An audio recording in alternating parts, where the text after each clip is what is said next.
Let's go to question number 28.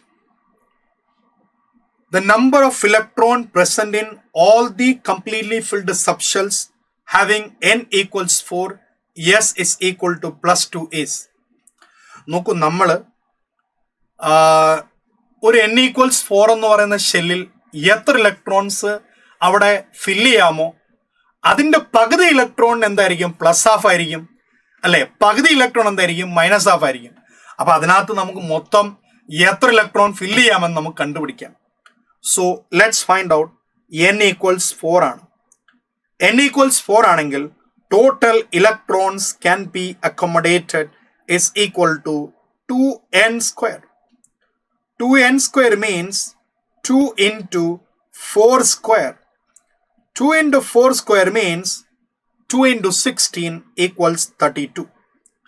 മക്കളെ 32 electron ഉണ്ട്. ആ 32 ഇലക്ട്രോണിന്റെ പകുതി 16 ഇലക്ട്രോൺസ് പ്ലസ് ഹാഫ് ആയിരിക്കണം. ഉറപ്പായും 16 ഇലക്ട്രോൺസ് മൈനസ് ഹാഫും ആയിരിക്കണം. അപ്പം നമ്മൾ ആൻസർ പ്ലസ് ഹാഫ് വരുന്ന ആൾക്കാർ എത്രയെന്നല്ലേ? അപ്പം നമ്മൾ ആൻസർ ഇറ്റ് വിൽ ബി 16.